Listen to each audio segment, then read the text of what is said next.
All right. Fastest 15 minutes on the internet, fastest 15 minutes in social media. My name is Judson Powell. All right. So I want to talk about my solution to all the problems, the problems of racism in the United States. And I just want to expound on a couple of things that I've probably already said before a long time ago, or maybe just recently. But here's my thing, and I constantly, you know, preach this and teach this to my sons is don't get mad, get paid. Because the very nature of a supremacist a or a racist are just the fact that they're gonna be what and who they are because that's their belief. That's what they believe.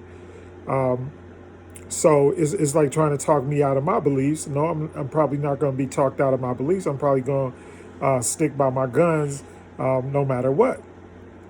And a person that's racist, they're going to be racist.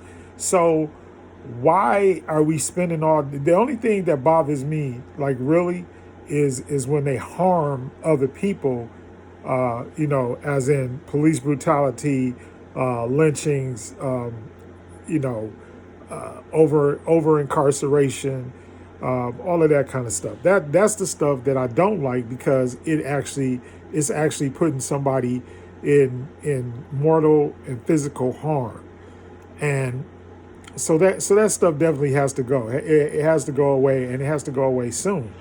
And that's what is. So anytime I'm always talking, and I tell all of my spirit workers and light workers and everybody that's out there praying and doing all this kind of stuff. That's what we need to be praying about, because we need to figure out, or the universe needs to figure out how to get rid of these people that are constantly on this program about trying to do harm to black people. And it's ridiculous. And the fact that they really undervalue us as human beings. They don't put any value on us at all as being human beings, and that's a very serious problem. But I don't mind. You can have all the white supremacist thoughts, white nationalist thoughts, racist thoughts you want. But the thing is like as long as you don't act on them, then I'm fine with that. Because let me be honest, there's a lot of black people that don't like white people. Period. And I had some, I had some friends like that in Detroit. And you got some people that will never cave to that belief. But by the same token, even if they have that belief, what can you really do? And no matter what you say or what you do, they still have that's their belief. So that's their core belief system. And if their core belief system is telling them that, oh, I don't like black people, or I don't want black people to come up, or I don't want black people to have nothing, or I don't want the historical facts about black people to come up or anything like that, then the bottom line is what? The bottom line is you're not going to change that person. So I come down to my old adage, don't get mad, get paid. And that works in several ways because if you've been if you've been discriminated against, sue them. Start suing people, and that's something that we don't do enough of. And I'm speaking, put my lawyer cap on, but that's the thing. You got to sue if people are discriminating against you, sue them. This lady that just sued because they didn't get her no pizza at the pizza party at her job. She got 30 G's. All right. So start suing these people. If they mistreat you or they don't treat you right, or what we call this, the standard of the law is disparate treatment. I was treated differently than everybody else. They treated me, and the reason why they treated me different than everybody else was because I was black. That's the basis of any. Basically, that's the base of any discrimination lawsuit, is to say, look, if there's a black person and a white person sitting up here, you're gonna treat me differently and you're going to treat me with less dignity and respect than the white person. I mean, that's what it is. Uh-oh. About to slip out this chair. All right, but do you get me? You get what I'm saying? So don't get mad, get paid. That's why that's important. The same thing, and I and I admit that that's something that I stole from my father, who and my grandfather, who were very successful business people. And the reason why they were successful business people was because they didn't get caught up in racism and race and all that. And there were some people that literally hated them for no reason, and talk stuff about them and try to do them in and try to do things to them and all that kind of stuff. But they never allowed anything like that to defer them from doing what they wanted to do. And the same thing, if you look back in historically, and you look at some of the inventors, some of the black inventors, some of the black business owners, some of the black people that started businesses, and I'm talking about during slavery and then during the Reconstruction after slavery, there were a lot of black people that started businesses. So we have to stand on the shoulders of the ancestors and say, look, we can do anything that they can do. See, the thing about it is that they don't want to make the playing field equal, because anytime we've been put on a playing field, we win the game. See, we win. We know how to win. We know, or we fashion away because we've been oppressed for so long that we know how to fight through oppression and being told no and all that kind of stuff. There was Byron Allen, the TV mogul, the black TV mogul. He said the way he pitched his his network was that he called people all day, every day, starting from the sun up to the sundown. And he said everybody told him no, but he just kept calling. He said, look, and then he made him a deal. He was like, okay, do this. You carry my programming, I'll give you 6 commercials, I get 6 commercials. And then you carry it, and then I carry it back and forth, back and forth. And he kept doing that until finally, guess what? People started saying yes.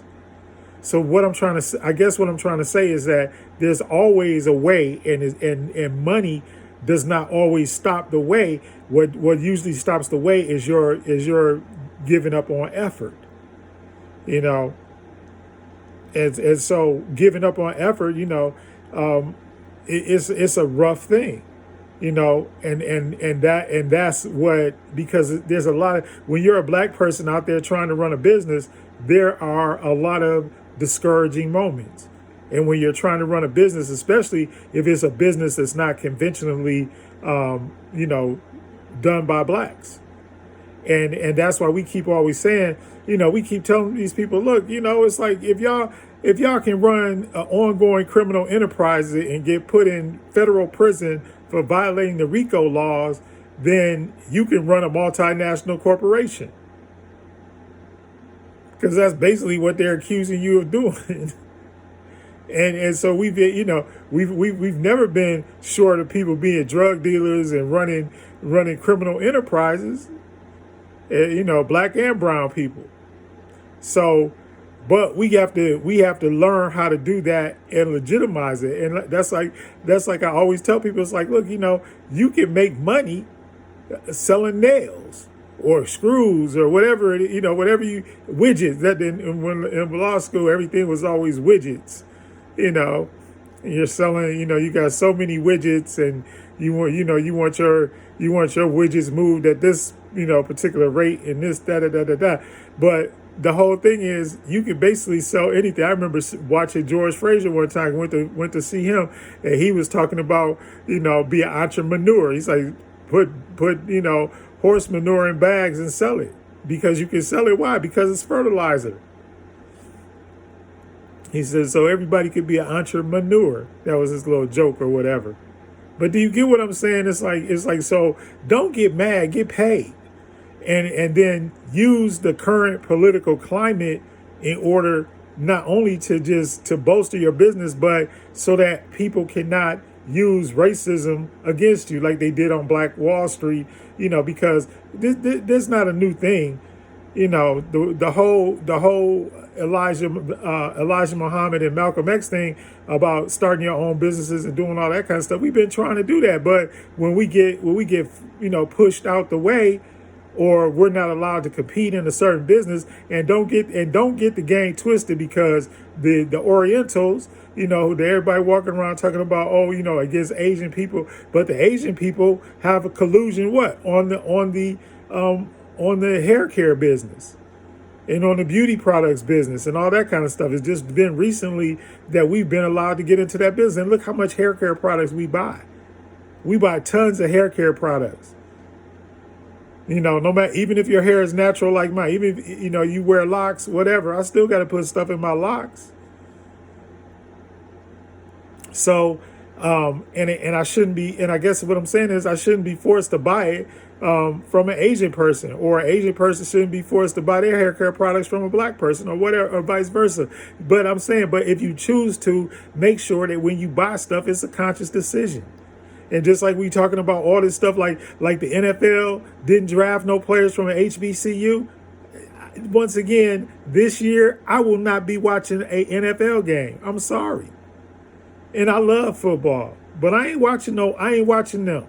And I'm not watching those shows on Fox. I'm still not doing it. I don't care. I don't care if y'all put Jesus on Fox. I'm not watching it. I'm sorry.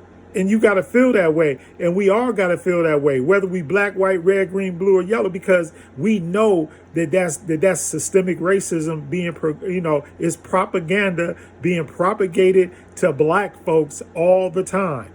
And for white people that are racist, see, because white racists rely on ignorance. That's what Trump did. He relied on their ignorance in order to get them to follow him. And then he just says a bunch of rah stuff, just like there's no flood of people at the border. We need guns, and and even what's his name? I forgot, the senator went down there. He got on full military regalia and all this stuff, trying to, it's like, bruh. It's like, that's not how it's going down at the border. It's just not going down like that, bruh. I'm just being honest with you. And it's like, but it's like they keep on, just like the whole lie about the election, and Biden stole the election and all that kind of stuff. Biden ain't stole nothing.